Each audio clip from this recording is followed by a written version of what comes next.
Ich bin die Liste nochmal durchgegangen. Alles Roger.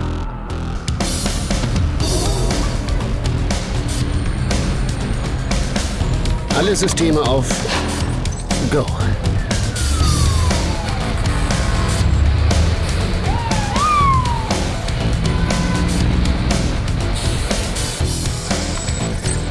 Rydeck?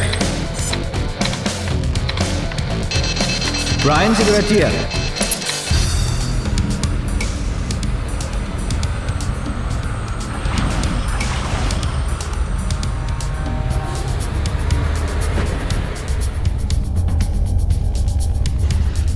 Und Gentlemen, wie sieht's aus?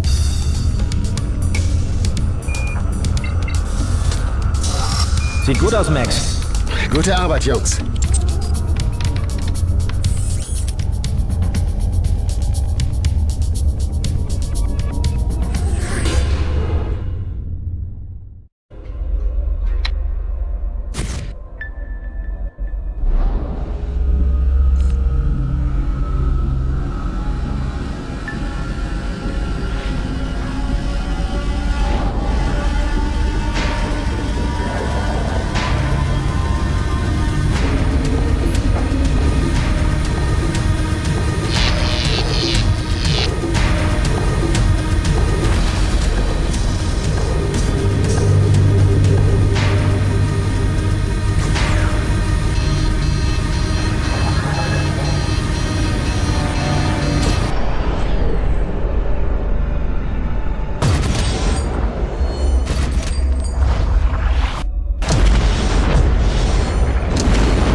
Mein Kopf ist die Hölle, wenn das mal ausreicht. Der Schädel brummt wie wahnsinnig. Alles wegen eines Farbeimers, gefüllt mit weißer Wandfarbe. Wer hätte gedacht, dass die so aufs Gemüt schlagen kann? Die Farbe. Oh Mann. Ich hätte lieber auf eine gepflegte Grillparty gehen sollen. Jedes Kriegsgebiet ist ein Scheißdreck gegen das hier. Brian, erklär mir das! Was soll ich sagen? Irgendwie hatte ich mir das anders vorgestellt. Ich werde das Gefühl nicht los, dass wir uns entweder verrechnet oder irgendwas übersehen haben. Und ich werde das Gefühl nicht los, dass ich besser meine Knochen vorher nummeriert hätte. Dann hätte ich es jetzt um vieles leichter. Männers ehrlich, es tut mir echt leid. Das war bestimmt nicht meine Absicht. Nicht deine Absicht? Das möchte ich aber auch gehofft haben. Hey, genau das werden wir jetzt nicht tun. Wir werden uns nicht die Köpfe einschlagen. Leute, wir haben ein mächtiges Problem und an dem sollten wir schleunigst arbeiten. Ich meine, wir sollten schauen, was schiefgelaufen ist. Vielleicht kriegen wir bei der Gelegenheit gleich raus, was nicht innerhalb der erlaubten Parameter lag. Wenn ich diesen Bullshit schon wieder höre, innerhalb der erlaubten Parameter, da vergisst man ja glatt die Schmerzen. Max, bitte, versuche es einfach, ja? Versuch einfach, deine Emotionen zu beherrschen. Ich will dir nichts vorschreiben. Natürlich kannst du sauer sein, ist dein gutes Recht. Es ist nur so, es bringt uns kein Stück weiter, ja? Kein Stück. Was macht denn eigentlich unser Blumentopf? Was soll der schon machen? Nichts. Wie, nichts? Könntest du das ein bisschen präziser formulieren? Wie Max schon gesagt hat. Er steht dort, wo wir ihn vorher hingestellt haben. Und hat sich keinen Zentimeter bewegt. Nicht mal einen Millimeter. Mann, das war geraten. Das heißt jetzt im Klartext, es hat nicht funktioniert? Oh, na prima. Und du bist dir sicher, Brian, dass der Blumentopf sich nicht bewegt hat, ja? Ich meine, woher weißt du das so genau? Du stehst ja noch gut und gerne... Ich meine, du kannst stehen, wo du willst, okay? Aber du stehst ja noch ziemlich weit weg. Rydeck, es sind höchstens 5 Meter. Ja, das kann ganz schön weit weg sein. Also für manche Menschen unter bestimmten Umständen ist das eine Wahnsinnsentfernung. Geht's dir nicht gut? Doch, mir geht's blendend. Mal abgesehen von der Beule auf dem Kopf, die mittlerweile größer ist als der Farbeimer. Ehrlich, mir könnte es nicht besser gehen. Also hat sich der Blumentopf nicht bewegt. Kein Stück. Warum bin ich jetzt nicht überrascht? Es hätte ja auch mal was klappen können. Mein Kreuz ist futsch und der Nobelpreis auch. Beschissener kann eigentlich ein Tag nicht beginnen. Ich werde mich gleich mal ransetzen und alle Daten, soweit vorhanden, analysieren, damit ich... Analysieren? Ich erfahre mehr darüber, was hier schiefgelaufen ist, wenn ich eine Kristallkugel befrage. Was war das? Ja, das war deine Muse. Die hat erfahren, dass sie dich nun küssen soll. Ja, manchmal hat man es nicht gerade leicht im Leben, was? Als Muse. War ein Scherz. Komm, Brian, los.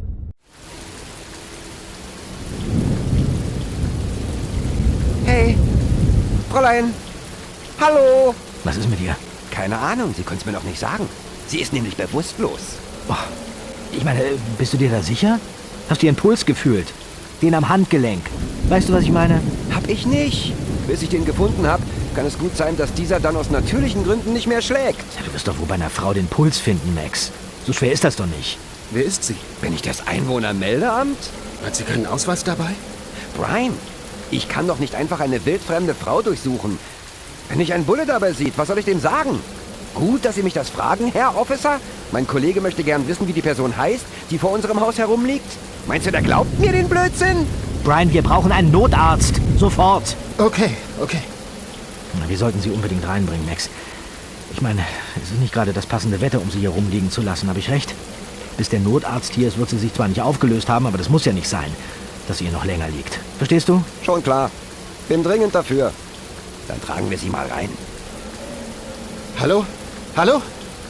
Verstehe ich nicht. Ich höre nichts. Hallo? Wenn du endlich lernen würdest, dein Handy zu bedienen, könnte vieles für dich einfacher sein. Sehr witzig. Hallo? Hallo? Das gibt's doch nicht. So, aufs Sofa mit ihr. Geht klar. Okay, das wäre geschafft. Oh, sieh sie dir mal an. Sie ist ja völlig durchgeweicht. Eine Decke. Wir brauchen eine Decke. Oder zwei. Ach ja, genau. Kürzlich habe ich dir doch irgendwo eine Decke gesehen. Im Schrank, wenn mich nicht alles täuscht. Wo ist denn eigentlich Brian? Jetzt bin ich aber gespannt, wie wir aus der Nummer wieder rauskommen. Brian, was ist jetzt mit dem verdammten Arzt? Der mit dem Stethoskop um den Hals. Kommt der heute noch? Mein Gott, da bekommt ja das Wort Not eine völlig neue Bedeutung. Was ist denn jetzt? Ich habe keine Ahnung. Das Handy ist tot. Gibt keinen Ton von sich. Vielleicht hast du auch einfach keinen Empfang, du Technikgenie. Falls es sich zu dir noch nicht herumgesprochen hat, hier im Loft sieht es im Allgemeinen immer sehr schlecht aus mit Empfang. Lösung? Man nehme sich und sein Handy und gehe damit aufs Dach. Ich telefoniere nun mal nicht so viel wie du. Mit wem auch? Ach, wir hatten hier mal eine Decke. Da bin ich mir doch sicher. Mann, wenn man hier mal was sucht, irgendwas. Es ist nie da. Ach, so funktioniert das nicht. Weißt du, wo die Decke ist, Max? Oh, was wird das hier? Was ist das? Wie heißt sie? Wo ist ihr Puls? Mann, bin ich die Auskunft? Ich weiß nicht, wo die Decke ist. Und nein, ich habe sie auch nicht gesehen. Mann, hast du wieder eine Laune. Die war auch schon mal besser. Ich meine, du kannst Launen haben, wie du willst. Gute, schlechte, fröhliche, traurige, alle zusammen, ist mir völlig egal. Nur schlage ich jetzt vor, wir konzentrieren uns auf unseren nächsten Schritt und überlegen, wo die Decke ist. Ich möchte dich in deiner Entschlossenheit nur ungern bremsen, aber meinst du nicht, dass es unter Umständen eventuell nicht ganz der richtige Schritt ist? Immerhin hat sie im Regen gelegen und ihre Sachen sind nicht gerade trocken. Du verstehst mich doch, oder? Was willst du denn damit sagen? Spuck's aus. Dass ihre Klamotten klitschnass sind und dass es sehr ungesund ist. Habe ich dich richtig verstanden? Nur noch mal zur Kontrolle. Du willst, dass ich ihre... Nee, das funktioniert nicht. Es kann sehr ungesund sein, einer bewusstlosen Frau die Sachen auszuziehen. Ich meine, ich habe schon ein fettes Horn an der Schädeldecke. Ja, weißt du, wie die drauf ist, wenn die wach wird? Bei meinem Glück heute zerlegt die mir noch die Kauleiste. Nee, vergiss es. Also, was schlägst du noch vor? Hast du irgendetwas, was man als Plan bezeichnen könnte? Ihr solltet ganz schnell mal hier raufkommen. Fällt euch irgendwas auf? Ich glaub's ja wohl nicht. Der soll den Notarzt rufen und glotzt stattdessen in die Sterne. Es wird kein Notarzt kommen. Na, das ist gut zu wissen. Und warum nicht? Weil es keinen gibt. Könntest du das etwas genauer formulieren, so dass ich es auch verstehe? Schaut euch doch einfach nur mal um. Die Stadt ist wie ausgestorben. Nirgendwo brennt Licht. Man hört nicht einmal ein Auto. Keine Hupe. Nichts. Wie tot. Wie kann das sein? Das ist völlig unmöglich. Die Stadt ist groß, saugroß. Ich meine, hier leben Millionen von Menschen. Naja, zumindest bis eben noch. Wie geht das? Das war noch nicht alles. Was denn noch? Laut meiner Uhr ist die Sonne schon längst aufgegangen. Selbst an einem regnerischen Tag im tiefsten Winter, in der abgelegensten Ecke dieser Erde, ist es nicht so dunkel wie hier und jetzt. Da ist was dran. Ich raff das nicht. Was zu viel ist einfach zu viel. Bis jetzt konnte ich der ganzen Sache noch folgen. Schwerlich, aber ich konnte. Und nun nicht mehr. Das muss man sich mal vorstellen. Oder lieber nicht. Da wird man ja ganz irre im Kopf. Brian? Genau. Was ist los, Einstein? Was für eine Scheiße läuft hier? Das möchte ich auch gerne wissen. Okay. Fassen wir jetzt nochmal zusammen. Ich meine, ihr könnt glauben, was ihr wollt, aber Fakt ist, die Stadt ist leer. Ja, keine Menschenseele, kein Lebenszeichen, nichts. Na wunderbar, alles ist weg, inklusive Sonne. Darf man gar nicht drüber nachdenken, da haut einem glattigen Draht aus der Mütze. Ach ja, und dann haben wir noch unsere unbekannte Frau auf unserem Sofa, was mittlerweile bestimmt einem Wasserbett gleicht. Und ein schiefgegangenes Experiment. Entschuldigt mal, Gentlemen. Mal sehen, ob ich das richtig verstanden habe. Bei unserem Experiment sollte der Blumentopf doch von einer Plattform zu der anderen gebeamt werden. Was ich übrigens sehr cool finde. Mit Manhattan hatte dies doch nichts zu tun. Richtig? Richtig. Nur, wo bei Zeus fettem Arsch sind all die Leute hin?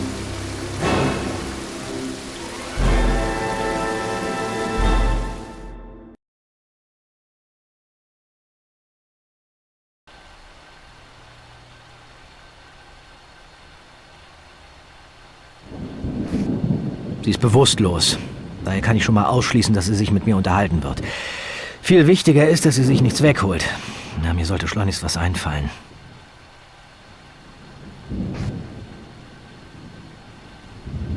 Was machen wir jetzt mit ihr? Ich meine, abgesehen davon, ihr die Klamotten auszuziehen. Ich weiß es nicht, Mann. Ich bin kein Arzt, okay? Das ist mir bekannt. Trotzdem sollte uns schleunigst was einfallen. Was Sinnvolles. Ach, die Decke. Ach, wenn ich nur wüsste, wo die verdammte Decke ist. Vielleicht im Kino?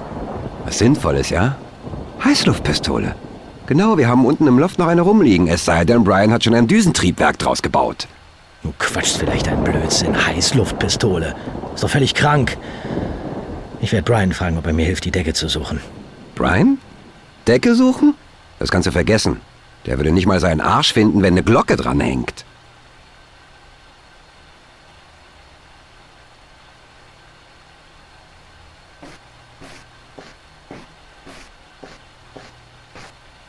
Wenn ich mich nicht irre, hatte ich vorhin schon im Schrank nachgesehen und da habe ich keine Decke gefunden. Dann lass mich mal überlegen. Daran wird sich wohl nichts geändert haben.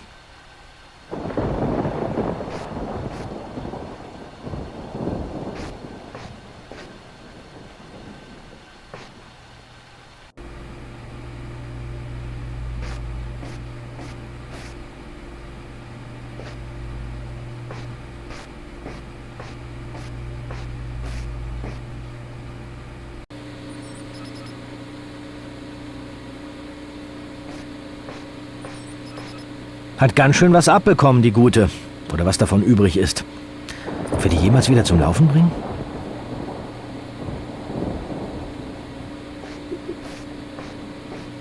Wie durch ein Wunder hat er es überstanden, unser Schaltschrank. Na, wenigstens etwas.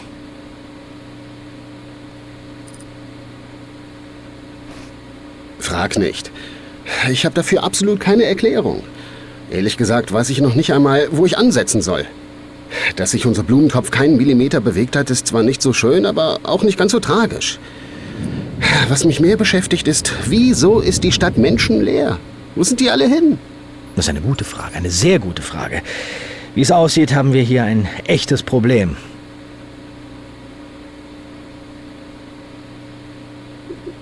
Ich bin mir nicht mal sicher, ob das Wort Problem unsere missliche Lage ausreichend beschreibt. Okay, dann sollten wir daran arbeiten. An dem Problem, meine ich. Wenn wir hier nur raten, machen wir die Sache nur noch schlimmer. Was ich dich eigentlich fragen wollte, Brian, wie sieht's denn mit deinen medizinischen Kenntnissen aus? Lass mich raten. Du fragst wegen der Frau dort. Richtig erkannt. Man macht dir eben nicht so schnell was vor, was? Ja, und? Was soll ich sagen? Der Biologieunterricht liegt schon eine Weile zurück. Hat mich auch nie wirklich interessiert. Unter der Schulbank habe ich meist ein Elektronikbuch oder Physiklektüre gelesen. Und später bin ich dabei geblieben. Oh, das war eigentlich nicht das, was ich jetzt hören wollte. Hatte mir aber schon fast sowas gedacht. Nicht, dass du das jetzt falsch verstehst. Du kannst natürlich lesen, was du willst. Ganz klare Sache. Und ich bin nach wie vor von deinen technischen Fähigkeiten stark beeindruckt. Bekomm raus, was hier schiefgelaufen ist, okay?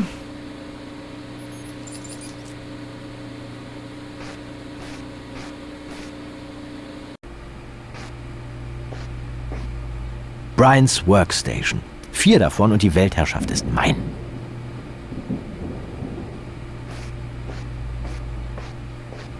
Brian sagte, dass er den Heizkörper morgen wegräumt. Das war vor 2 Jahren.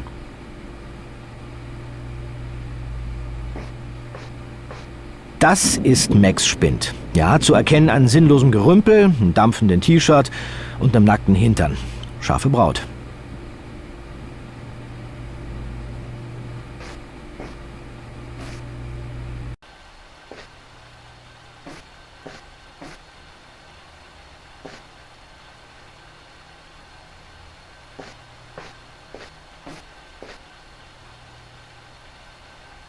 Vielleicht fällt dir noch was anderes ein. Du hast doch sonst immer so brillante Ideen. Einer von uns sollte sie auf jeden Fall im Auge behalten. Na, lass mich raten. Derjenige bist du. Habe ich recht? Das ist mein Spezialgebiet. Ich kenne mich aus bei Frauen. Ja, natürlich. Das habe ich ja vorhin deutlich gesehen. Wer hat denn dich unterrichtet? Ein Pathologe? Nun käme man nicht gleich den Larry raus, nur weil du einen Plan hast, wo bei einer Frau der Puls ist. Wo steht geschrieben, dass man die Anatomie von Frauen bis ins kleinste Detail beherrschen muss, hä? Wir reden hier vom Puls, Max, nicht von irgendwelchen anatomischen Details. Ich meine, du warst ja auch nicht überrascht, dass sie 2 Arme und Beine hat. Die so angebracht sind, dass sie bis auf den Boden reichen. Wer redet jetzt hier den Blödsinn? Schon gut. Dann warte hier und pass auf sie auf. Was macht denn eigentlich dein Rücken? Ich meine, hast du starke Schmerzen? Ich habe meinem Schmerz einen Namen gegeben. Er heißt Brian.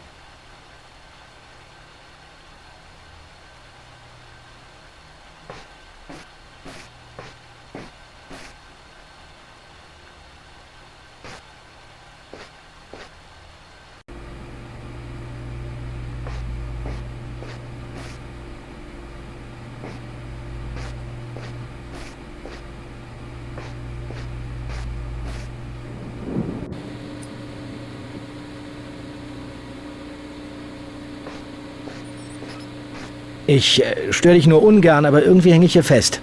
Das ist jetzt nur sinnbildlich gemeint. Du hast doch immer Ideen, auch wenn Frauen nicht unbedingt deine Stärke sind.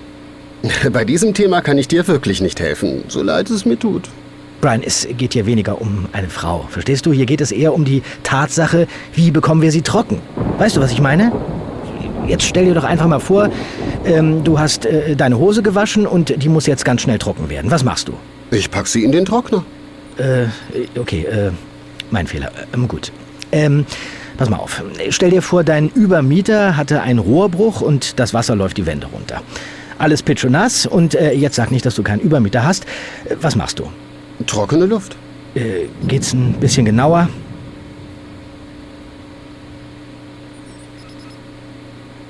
Ich würde einen Heißluftofen einsetzen oder sowas in der Richtung. Irgendwas, was warme, trockene Luft erzeugt.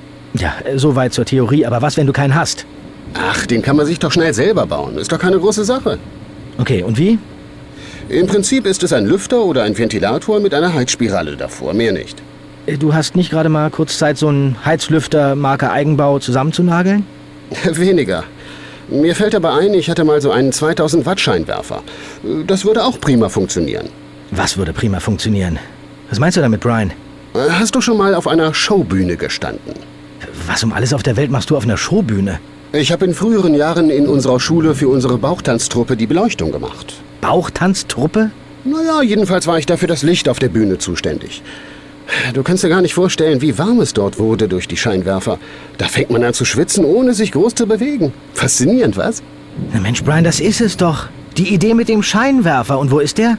Den gibt's leider nicht mehr. Der hat den Absturz von der Zimmerdecke nicht überlebt. Also habe ich ihn entsorgt. Das ist jetzt nicht dein Ernst, oder? Okay, man kann bestimmt auch andere Lampen nehmen. Ja, was ist mit den Lampen hier im Loft? Zum Beispiel die an der Traverse oder den alten Deckenlampen. Nein, das wird nichts. Die bringen nicht genug Wärme. Du brauchst da schon einen richtigen Fluter, Bauscheinwerfer, Bühnenlicht oder sowas in der Richtung. Bauscheinwerfer, Bühnenlicht oder sowas in der Richtung. Na prima.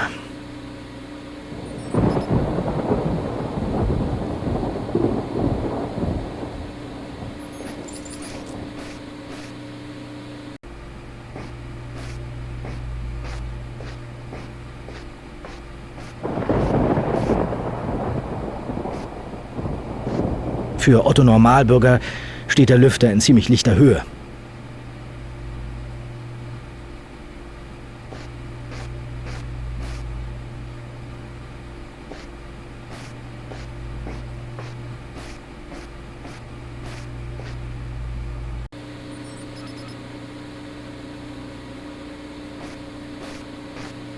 Ich könnte jetzt wirklich deine Hilfe gebrauchen.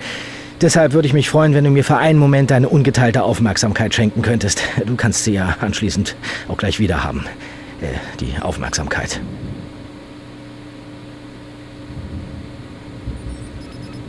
Ich kann dir gerade nicht folgen. Lustig, dass du das gerade ansprichst. Versuch's doch einfach mal, ist auch nicht schwer. Also, ich gehe vorne weg und du läufst mir einfach hinterher. Bis zu dem Lüfter, der auf dem Spind steht. Den könnte ich oben gebrauchen. An der Problembaustelle. Machst du dich lustig über mich? Nein, niemals. Das würde ich doch nie tun. Es sollte ein Scherz sein. Sieh doch nicht immer alles gleich so eng. Aber den Lüfter brauche ich trotzdem.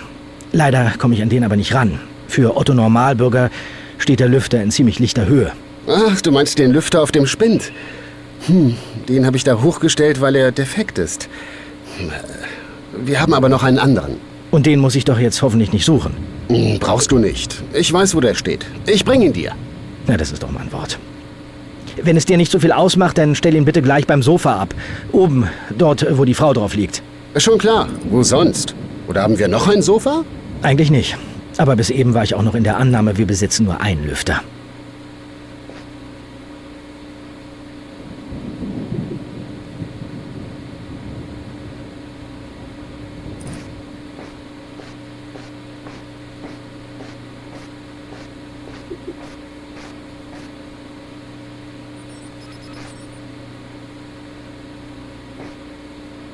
Diese Erfindung von Brian hat uns die nötige Energie für unser Experiment geliefert. Allein schon deswegen hat er den Nobelpreis verdient. Ja, hier hätte der Blumentopf ankommen sollen, was leider nicht passiert ist. In Verbindung mit einer von Brians Energiezellen ist das unser hauseigenes Atomkraftwerk. Sieht aus wie aus dem Block gefeilt, ist aber Hightech vom Feinsten. Besser wäre es gewesen, wenn ich den vorhin auf dem Kopf gehabt hätte.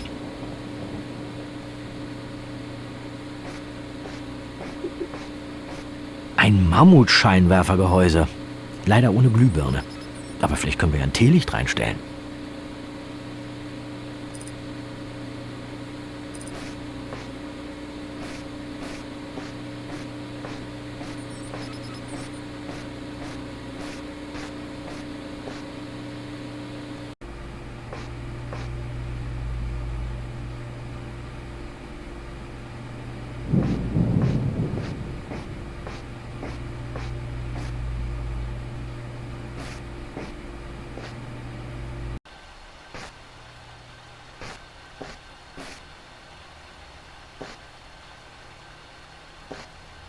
Na, so viel zum Thema Luft.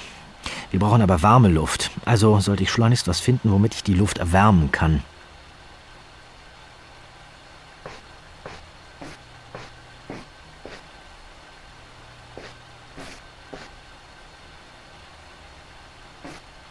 So ein Grill macht doch im Allgemeinen ganz schöne Wärme. Mal überlegen, wie ich da rankomme.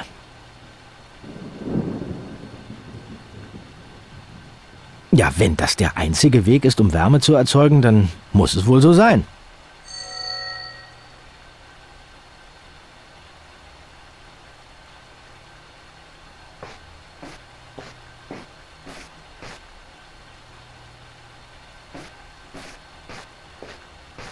Irgendwie muss ich die Heizspirale vor den Lüfter schnallen. Er fragt sich nur wie. Mal abgesehen davon, dass ich noch Strom brauche.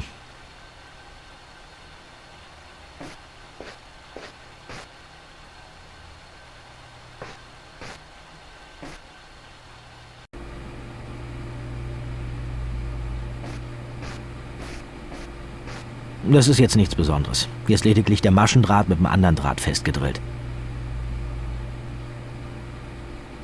Keine schlechte Idee, mit der Zange den Draht zu entdrillen.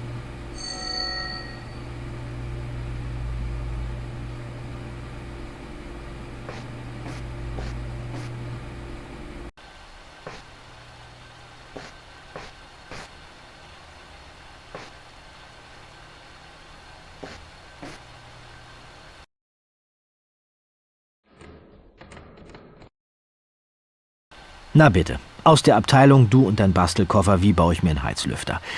Jetzt brauche ich nur noch Strom für die Spirale. Die vorm Lüfter, versteht sich.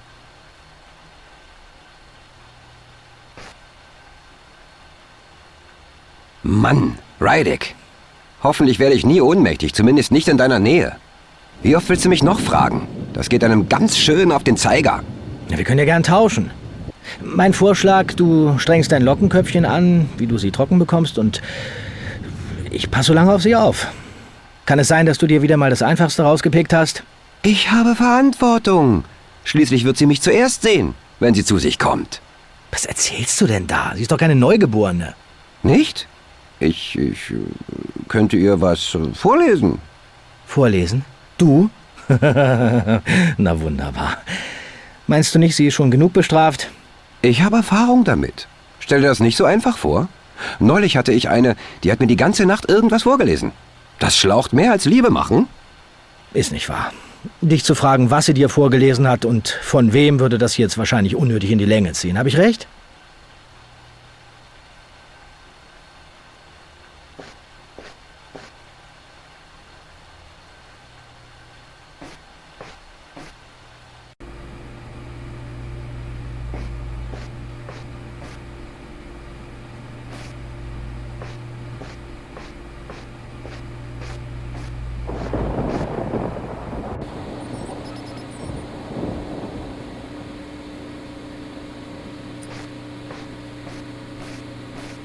Sieh dir das an. Ein Stromkabel. Wenn es irgendwann gebraucht wird, kann ich es mir holen. So, das Problem mit dem Stromkabel wäre damit gelöst.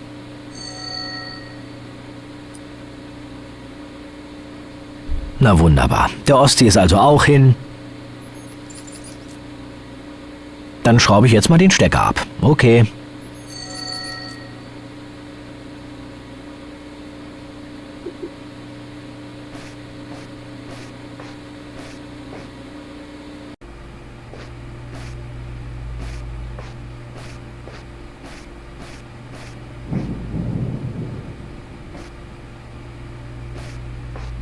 Wenn man selber nicht als Stück Kohle enden will, empfehle ich dringend, die Finger davon zu lassen.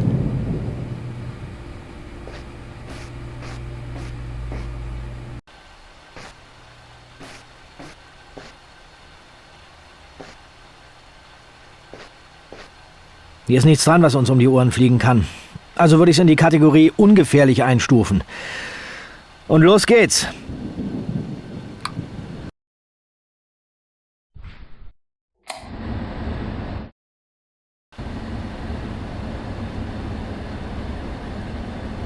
Wenn wir jetzt noch eine UV-Lampe davor hängen, würde sie gleich ein bisschen Farbe bekommen. Das wäre doch echt cool.